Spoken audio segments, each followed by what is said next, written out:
नमस्कार, India voice देख रहे हैं आप और मैं हूं आपके साथ श्रुति अंगद। वक्त हो चला है रिपोर्टर लाइव का, जहां तमाम बड़ी जानकारी हमारे संवाददाता सीधे ग्राउंड रिपोर्ट से आप तक पहुंचाते हैं। सीधे रुख करते हैं पहली खबर की ओर, जो कि पेरिस ओलंपिक से आ रही है। जी हां, भारत को बड़ा झटका लगा है। ज्यादा वेट के कारण विनेश फोगाट पेरिस ओलंपिक से बाहर हो गई है, जिस कारण वे फाइनल में पहुंचकर भी मैच नहीं खेल पाई। मामले पर पूरी जानकारी दे रहे हैं हमारे संवाददाता अजय चौहान। पेरिस ओलंपिक खेल से विनेश फोगाट को बाहर होना पड़ा, मजबूरी के लगातार कहीं ना कहीं। बता दें कि जिस तरह से उनका जो वजन था वो 50 किलो से ऊपर गया है। बता दें कि भारतीय कोच ने इसकी सूचना दी, जिस तरह लगातार, क्योंकि विनेश फोगाट लगातार कहीं ना कहीं सिल्वर गोल्ड जीत चुकी थी, फाइनल में पहुंच चुकी थी। आज फाइनल मैच होना था, जिसमें कि विनेश फोगाट की उम्मीदें थी कि आज वो गोल्ड जरूर जीत जाएंगे। भारत के लिए गोल्ड जीतना बहुत अनिवार्य था, लेकिन लगातार बता दें कि कल से उनके जो कोच थे, जो टीम थी, लगातार प्रयास थे, लेकिन कल उनका वजन 50 किलो था। लेकिन आज जिस तरह से उनका जब वजन किया गया, सुबह आज को खेल होना था, तो 100 ग्राम वजन एक्स्ट्रा पाया गया, जिसको अयोग्य घोषित किया गया। यानी कहीं ना कहीं वजन के कारण उनको आज मैच से बाहर का रास्ता देखना पड़ा। बता दें कि कहीं ना कहीं जो भारतीय फैंस थे उनको बड़ा दुख हुआ। वहीं बताते कि आज बीजेपी सांसदों ने भी इस पर टिप्पणी की कि जिस तरह से भारत की उम्मीद थी कि एक हमारा जो भारत के खिलाड़ी है, जो महिला खिलाड़ी है, वो एक गोल्ड जीतने की तैयारी में, क्योंकि फाइनल में पहुंचना बहुत मेहनत करना पड़ता। तो ऐसे में कहीं ना कहीं विनेश फोगाट को भी आहत हुई है और उनके फैंस को भी आहत हुई है। सवाल है कि आखिरकार एक रात में 100 ग्राम वजन कैसे बढ़ा, क्योंकि उनकी देख रेख उनके कोच थे, जो उनकी टीम थी, पूरी तरह से फिटनेस पर बात कर रही थी, लेकिन अचानक 100 ग्राम वजन बढ़ने का कारण सामने नहीं आया। लेकिन ये जो बता दें, जो उम्मीद थी वो कहीं ना कहीं उस उम्मीदों पर पानी फिर चुका है। दिल्ली से अजय चौहान, इंडिया वॉइस।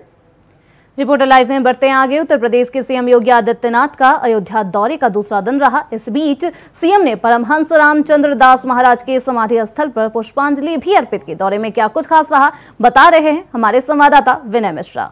तो मुख्यमंत्री योगी आदित्यनाथ का अयोध्या 2 दिवसीय दौरा था और 2 दिवसीय दौरे के अंतर्गत जो है सबसे पहले उन्होंने हनुमानगढ़ी और रामलला का दर्शन पूजन किया, और आज जो है पूजन का दर्शन करने के बाद जो है उन्होंने जो है समीक्षा बैठक भी की है, क्योंकि मिल्कीपुर विधानसभा में जो है उपचुनाव होना है, उसको लेकर के जो है कार्यकर्ताओं से और अधिकारियों से बैठक की है। क्योंकि वजह है कि उपचुनाव जो है बीजेपी के लिए काफी महत्वपूर्ण है और इसकी कमान भी जो है उत्तर प्रदेश के मुख्यमंत्री योगी आदित्यनाथ संभाल रखती है, क्योंकि इससे पहले फैजाबाद संसदीय सीट जो है बीजेपी को गंवाना पड़ा है। तो किसी कीमत पे जो है मिल्कीपुर उपचुनाव की जो सीट है वो जीतना चाहेगी। इसके लिए हाई कमान के द्वारा जो है सीएम योगी द्वारा जो है इसकी पूरी बागडोर अपने हाथ में ले ली गई है। और यहाँ समीक्षा बैठक में जो कार्यकर्ताओं से जो है प्रत्याशी के चयन को लेकर के जो है चर्चा विस्तृत की है, और ये अब प्रत्याशी किसको चुना जाता है, ये सारी रिपोर्ट जो है इससे पहले भी योगी ने जो है इसके सर्वे करा लिया था कि किसको प्रत्याशी बनाया जाए, क्योंकि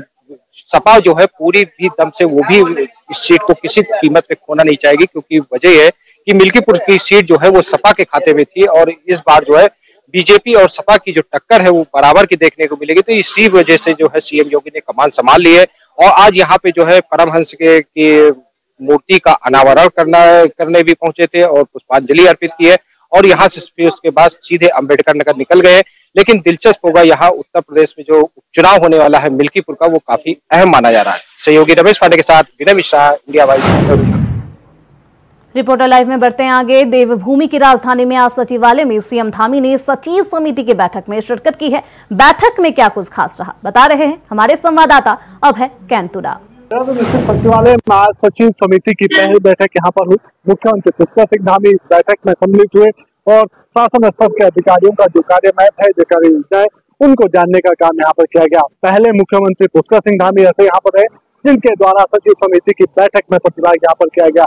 राज्य को किस प्रकार से विकास के पायदान पर आगे बढ़ाना है, विकास की योजनाओं को किस प्रकार से धरातल पर उतारना है, जनता को कैसे विकास की योजनाओं को जोड़ा जा सकता है, और विभाग के जो लक्ष्य चुने गए हैं ताकि उत्तराखंड राज्य विकास के पथ पर आगे बढ़ सके, उन सब चीजों को जानने का काम मुख्यमंत्री पुष्कर सिंह धामी की तरफ से यहाँ पर किया गया। तो ये कहा जा सकता है कि उत्तराखंड सरकार लगातार प्रयासरत है उत्तराखंड राज्य को विकास के पथ पर आगे बढ़ाने के लिए, और जो लक्ष्य निर्धारित करा है कि 2025 तक उत्तराखंड राज्य को विकास की श्रेणी में शुमार करना है अन्य राज्यों की तुलना में, उस लक्ष्य को पाने के लिए लगातार प्रयासरत है। सरकार के साथ साथ प्रशासन ने भी ये बीड़ा उठा लिया और जल्द ही इसके सकारात्मक परिणाम भी यहाँ पर देखने को मिलेंगे। कैमरामैन रिपोर्टर लाइव में बढ़ते हैं आगे। भारत से बांग्लादेश के बीच उड़ानों का सिलसिला एक बार फिर से जारी हुआ है, जिससे कई यात्रियों ने ढाका से भारत का रुख किया है। मामले पर ज्यादा जानकारी देते हुए हमारे संवाददाता कमल किशोर ने क्या कुछ बताया, देखिए। एयर इंडिया और इंडिगो की ओर से ढाका के लिए संचालित की गई विशेष उड़ानों के लिए माध्यम से बांग्लादेश से अधिक अस्थिर स्थिति के बीच 400 से अधिक लोगों को वापस भारत लाया गया है। इनमें से 199 वयस्क और 6 शिशु शामिल थे। एक आधिकारिक ने बताया कि एयर इंडिया की एक विशेष उड़ान बुधवार सुबह 6 शिशुओं सहित 205 लोगों को ढाका से नई दिल्ली लेकर आई है। एयरलाइंस ने यह भी बताया कि अपने बयान में ये कहा कि इंडिगो की विशेष उड़ान ने भी बांग्लादेश से भारतीय नागरिकों को वापस लाने के लिए मंगलवार को ढाका से कोलकाता के लिए उड़ान भरी थी। एयर इंडिया की चार्टर्ड फ्लाइंग जो मंगलवार देर रात बांग्लादेश की राजधानी के लिए रवाना हुई, उसको A321 नियो विमान के साथ संचालित किया गया था। मामले से जुड़े एक सूत्र ने बताया कि इंडिगो की स्पेशल फ्लाइट ने ढाका से कोलकाता तक 200 से अधिक यात्रियों को पहुंचाया। एयरलाइंस ने यह भी कहा कि भारत और ढाका के बीच सामान्य उड़ान परिचालन बुधवार से शुरू होने वाला है और उनमें से सभी प्रभावित ग्राहकों से संपर्क किया जा रहा है। उन्हें लेटेस्ट जानकारी दी जा रही है और वैकल्पिक यात्रा व्यवस्था की पेशकश की गई है। वीडियो जर्नलिस्ट के साथ मैं Kamal Kishore, India voice, Delhi. Reporter live में बढ़ते आगे। पूरे राजस्थान में लगातार भारी बारिश हो रही है, सभी नदी नाले अपने उफान पर हैं। इसी बीच टोंक में लोग अपनी जान जोखिम में डालकर अपना आवागमन कर रहे हैं। पूरी स्थिति का जायजा लिया हमारे संवाददाता कजूर गुर्जर ने। प्रदेश में लगातार हो रही बारिश के बाद नदी नाले उफान पर है और इस वक्त हम नाथड़ी से पीपलू को जोड़ने वाले मार्ग पर मौजूद है। यहाँ पर दृश्य के जरिए आप देख सकते हैं किस तरीके से लोग हैं। सर, आप इसे पार करने जा रहे हैं? हाँ सर। क्या कहेंगे? जाएंगे, पीपलू पार करके जाएंगे। मजबूरी है हमारी मजबूरी है यहाँ से जाना। बिल्कुल, ये लोग हैं जो बता रहे हैं अपनी मजबूरी है। दृश्य के जरिए बता सकता हूँ कि इस वक्त जान जोखिम में डालकर यहाँ से लोग अपने साधनों को निकाल रहे हैं। अभी कुछ देर पहले एक बड़ा हादसा होते होते टला, एक गाड़ी स्लिप हो गई, लेकिन साथ के पास के लोग और उन्होंने बचा लिया है। इस वक्त यहाँ पर चेतावनी बोर्ड भी लगाया गया है, लेकिन लोगों की आवाजाही रुकने का नाम नहीं ले रही है। अभी कुछ देर पहले कुछ लड़के निकल के गए थे, तो हमने उनसे बात की तो उनका कहना था कि उनके एग्जाम है, एग्जाम देना जरूरी है, इसलिए हम जान जोखिम में डालकर तो एग्जाम देने जा रहे हैं। यहाँ पर कुछ और लोग भी हैं, उनसे भी जोड़ना चाहेंगे। जी, नाम बताएं अपना। शंकर लाल।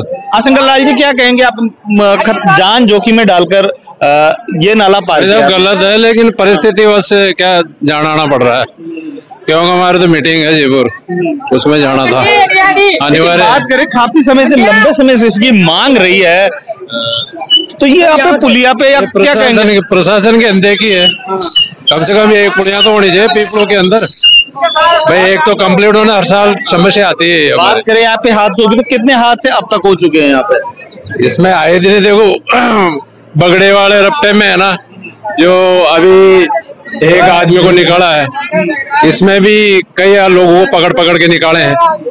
इसलिए समस्या तो ऐसे ही आए दिन समस्या हो रही है। आए दिन समस्या हो रही है।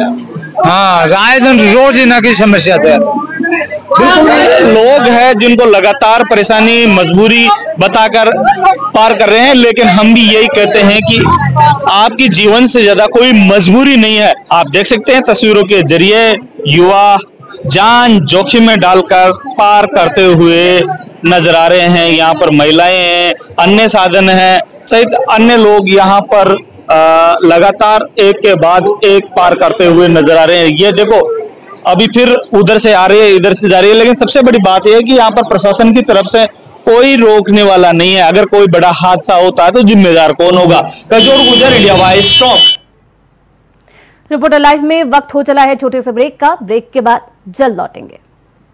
ब्रेक के बाद एक बार फिर से आप सभी का स्वागत है। उत्तर प्रदेश में होने वाले उपचुनाव को लेकर इंडिया गठबंधन में सीट शेयरिंग का मसला हल नहीं हो पा रहा है। बैठकों का दौर लगातार जारी है। पूरा मामला बता रहे हैं हमारे संवाददाता मोहम्मद असीफ।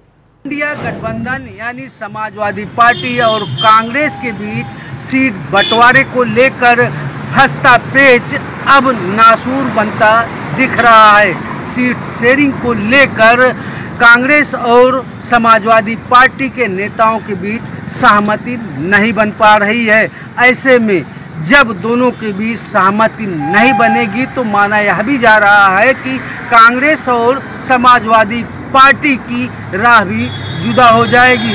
अगर ऐसा हुआ तो दोनों की मुश्किलें उपचुनाव और महाराष्ट्र के साथ साथ हरियाणा चुनाव में बढ़ सकती है, जिसका सीधा फायदा बीजेपी को मिल सकता है। बता दें कि लोकसभा चुनाव में सपा और कांग्रेस ने मिलकर चुनाव लड़ा, जिसके चलते समाजवादी पार्टी को यूपी में 37 सीटें मिली। इतना ही नहीं, कई मंत्रियों को भी हार का मुंह देखना पड़ा। इस सफलता के बाद कांग्रेस और समाजवादी पार्टी यूपी में होने वाले 10 सीटों पर उपचुनाव में और इसके साथ ही साथ हरियाणा और महाराष्ट्र में भी साथ मिलकर चुनाव लड़ना चाहते हैं। लेकिन सीटों के बंटवारे को लेकर दोनों में पेच पूरी तरह फंसता दिख रहा है। सूत्रों के मुताबिक यूपी की 10 सीटों पर समाजवादी पार्टी अपने प्रत्याशी उतारने के पहले कांग्रेस से सीट शेयरिंग को लेकर चर्चा करना चाहती है। समाजवादी पार्टी कांग्रेस को महज 2 सीटें देने के मूड में है, तो वहीं कांग्रेस 3 या 4 सीटों पर अपने प्रत्याशी उतारने का मन बना चुकी है। यूपी की सीटों पर शेयरिंग को लेकर सहमति बनी तो समाजवादी पार्टी को महाराष्ट्र में 12 तो हरियाणा में 5 सीटें मिलेंगी। लेकिन जिस तरह से कांग्रेस और समाजवादी पार्टी नेताओं के बीच सीट शेयरिंग को लेकर पेच फंसा है, इससे कहीं न कहीं दोनों के रिश्तों में दरार भी पड़ती देखी जा सकती है। रिपोर्टर लाइव में बढ़ते हैं आगे। केदार घाटी में चल रहा रेस्क्यू अभियान अब खत्म हो चुका है। पिछले 6 दिनों में लगभग 15,000 से ज्यादा लोगों को इस दौरान रेस्क्यू किया गया है। मामले पर पूरी जानकारी दे रहे हैं हमारे संवाददाता अभय कैंतुरा। केदार घाटी में चल रहा रेस्क्यू अभियान समाप्त हो चुका है। ये कह सकते हैं कि जो श्रद्धालु या स्थानीय लोग जो बचे हैं, जो धाम या के पास जो लोग बचे हैं, उनको वापस लाने का काम यहाँ पे किया जा रहा है। 15,000 से ज्यादा श्रद्धालुओं को इस अभी रेस्क्यू अभियान में रेस्क्यू करने का काम यहाँ पर किया गया है। जिस तरीके से SDRF और NDRF ने अपनी इस भूमिका का निर्वहन किया, तो ऐसा समझा जा सकता आपदा की घड़ी में 2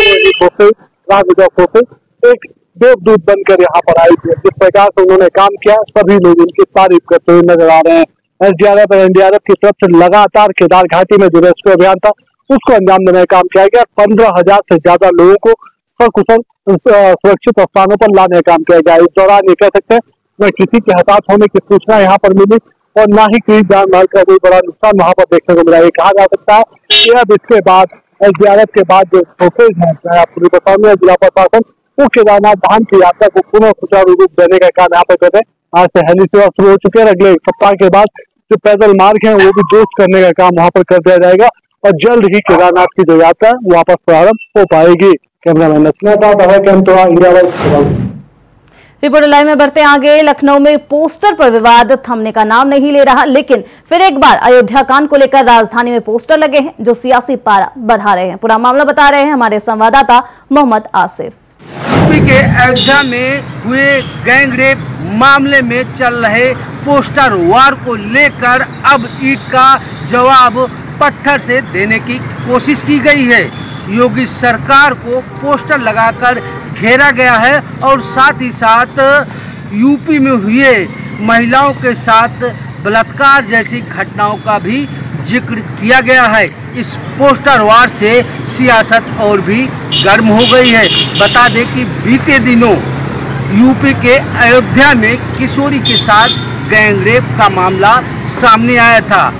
इस गैंगरेप मामले में सपा नेता मोहिद खान का भी नाम सामने आया है, जिस पर योगी सरकार ने कड़ी कार्रवाई की। आरोपी मोहित खान को जेल भेजा गया और साथ ही साथ उसकी दुकान पर बुलडोजर भी चलाया गया। योगी सरकार के इस एक्शन के बाद सपा प्रमुख अखिलेश यादव ने बड़ा हमला बोला और योगी सरकार को घेरने की कोशिश किया। सपा प्रमुख अखिलेश यादव ने कहीं न कहीं इशारों में ही योगी सरकार पर झूठी कार्रवाई का आरोप लगाया और यह मांग किया कि आरोपियों का नार्को और डीएनए टेस्ट किया जाए। अखिलेश यादव के इस बयान के बाद कई मंत्रियों ने समाजवादी पार्टी और उनके नेताओं को घेरने की कोशिश किया। इसी दौरान भाजपा की महिला नेता ने राजधानी लखनऊ के 1090 चौराहे पर एक पोस्टर लगाकर बड़ा तंज कसा और साथ ही साथ समाजवादी पार्टी प्रमुख अखिलेश यादव को आड़े हाथों लिया, जिसमें लिखा था वही ढहें गलती हो जाती है। नेता मुलायम रिपोर्टर लाइव में बढ़ते आगे। मथुरा में अगले सुबह एसटीएफ और 1 लाख इनामी बदमाश के बीच मुठभेड़ हो गई है, जिसमें जवाबी फायरिंग के दौरान बदमाश ढेर हो गया तो वहीं उसका साथी मौके से फरार हो गया। खबर पर ज्यादा जानकारी दे रहे हैं हमारे संवाददाता मोहम्मद फारूक। मथुरा के फराय थाना क्षेत्र में एसटीएफ की 1 लाख के इनामिया बदमाश पंकज यादव से मुठभेड़ हुई। जब मुठभेड़ हुई तो पंकज यादव ने पुलिस पर फायर किया, लेकिन एसटीएफ ने फायर किए और उसके पंकज यादव के 3 गोली लगी, जिसमें पंकज यादव ढेर हो गया। पंकज यादव 1 लाख का इनामिया बदमाश और माफिया मुख्तार अंसारी और शाहबुद्दीन का शार्प शूटर बताया जा रहा है। 40 से अधिक उस पर मुकदमे चल रहे हैं और तमाम हत्याओं में और डकैती के मामले में उस पर मुकदमे हैं और वांछित चल रहा था। एसटीएफ को सूचना मिली थी कि उसका मथुरा में मूवमेंट है और इसको देखते हुए एसटीएफ ने उसकी घेराबंदी करी और घेराबंदी करने के बाद सुबह 4 बजे थाना फरह के टोल प्लाजा के पास में एक गांव की ओर वो भागने लगा। तभी एसटीएफ ने उसको घेरा, उसने एसटीएफ पर फायर किया। इस पर एसटीएफ ने भी फायर किए और मुठभेड़ में पंकज यादव ढेर हो गया। पंकज यादव बहुत ही शार्प शूटर था। इंडिया वॉइस के लिए मैं मोहम्मद फारूक, मथुरा। रिपोर्टर लाइव में बढ़ते आगे। वाराणसी में 3 महीने पहले लापता हुई नाबालिग छात्रा का पता लगाने में पुलिस को अब तक सफलता नहीं मिली है। इस कारण सैकड़ों की संख्या में महिलाओं ने वाराणसी जिलाधिकारी कार्यालय का घेराव किया है और अपना ज्ञापन सौंपा है। पूरा मामला बता रहे हैं हमारे संवाददाता धर्मेंद्र पांडे। विजय सिंह महापुर वाराणसी के शिवपुर थाना अंतर्गत खुशीपाल 17 वर्षीय नाबालिग छात्रा के गायब होने के बाद परिजनों ने काफी परेशानी देखी। 3 माह तक लगातार लापता होने के बाद शिवपुर थाने में परिजनों ने मुकदमा दर्ज कराया। मुकदमा दर्ज कराने के जाने के बाद 3 महीना तक बीतने के बावजूद अभी तक जो है खुशीपाल को ढूंढने में वाराणसी पुलिस नाकाम रही है। इसके बाद वाराणसी के संगठन, महिला संगठन के द्वारा खुशीपाल के गायब होने के बाद परिजनों ने मिलकर के जिलाधिकारी वाराणसी को आज काफ़ी लंबे घंटों तक जो है आक्रोश व्यक्त किया, साथ ही ज्ञापन देने की बात की। खुशीपाल के न मिलने पर परिजनों ने और महिला संगठनों ने ऐतराज जताया है। पुलिस कर्मियों को जो है सीधे जिलाधिकारी से मांग की है कि सीबीआई जांच की जाए और मामले। रिपोर्टर लाइन में बढ़ते आगे। हापुड़ में पुलिस की गुंडाई देखने को मिली है, जहां सब इंस्पेक्टर ने हाथ में पिस्टल निकालकर ई रिक्शा सवार महिला को थप्पड़ मारे हैं, जिसका वीडियो सोशल मीडिया पर वायरल हो रहा है। पूरा मामला बता रहे हैं हमारे संवाददाता वरुण शक्ति ठाकुर। खबर यूपी के हापुड़ से है, जहां एक वीडियो सोशल मीडिया में जमकर वायरल हो रहा है। इस वायरल वीडियो में एक दरोगा एक महिला के साथ गाली गलौज करता हुआ, मारपीट करता हुआ और महिला के ऊपर पिस्टल तानता हुआ नजर आ रहा है।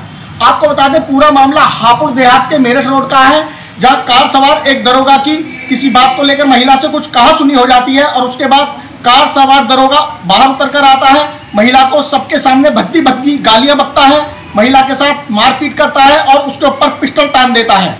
जैसे ही ये वीडियो सोशल मीडिया में वायरल हुआ है, उसके बाद पुलिस प्रशासन के अधिकारियों ने इस पूरे मामले का संज्ञान लिया है और पूरे मामले की जांच करने के बाद पता चला है कि एक कार सवार दरोगा हापुड़ की पुलिस लाइन में तैनात है। और रिपोर्टर लाइन बढ़ते आगे। सीतापुर में अवैध अतिक्रमण पर फिर एक बार बाबा का बुलडोजर चला है। पूरा मामला बता रहे हैं हमारे संवाददाता पंकज कश्यप।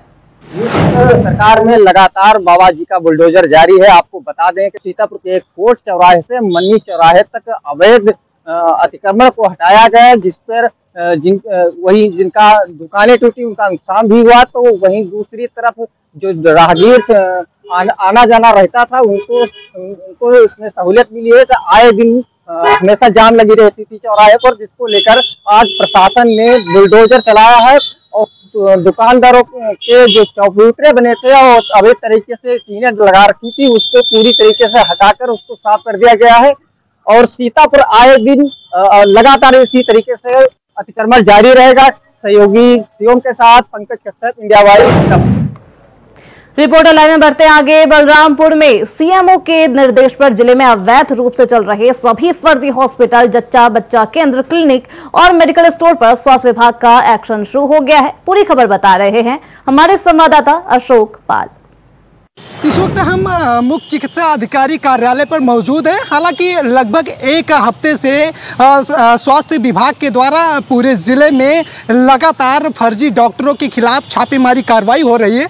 हालांकि स्वास्थ्य विभाग के द्वारा लगभग कई हॉस्पिटलों को सीज किया है, कई हॉस्पिटलों को नोटिस भी दी गई है। हालांकि इस स्वास्थ्य विभाग की इस कार्रवाई से पूरे ज़िले में फर्जी डॉक्टरों में हड़कंप मचा हुआ है। हालांकि कई डॉक्टर अपना शटर डाउन कर फरार चल रहे हैं।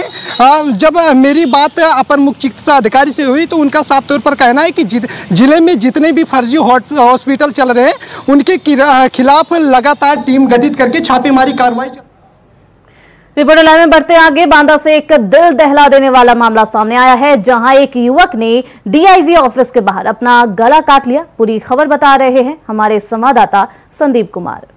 बांदा से दिल दहला देने वाला मामला सामने आया, जहां पर एक 25 वर्षीय युवक ने बांदा डीआईजी कार्यालय के सामने अपना धारदार हथियार से गला रेत लिया है। उसके बाद तत्काल पुलिस के द्वारा उस युवक को जिला अस्पताल में भर्ती कराया गया। जिला अस्पताल में भर्ती कराने के बाद जब उसको उपचार कराया गया तो उपचार के दौरान ही वो युवक जो है वहाँ अस्पताल से भी फरार होने का प्रयास कर रहा था, लेकिन पुलिस के द्वारा फिर से दोबारा उस युवक को जिला अस्पताल में भर्ती कराया गया। लेकिन अगर वहीं बात करें पूरे मामले की, तो पूरे मामले की जो मामला जो पूरा निकल कर सामने आ रहा है, युवक ने ये बताया है कि मुझे मेरे भाई और भौजाई और भांजों के द्वारा लगातार प्रताड़ित किया जा रहा था, जिसकी वजह से मैंने आज इस घटना को अंजाम देने का काम किया है।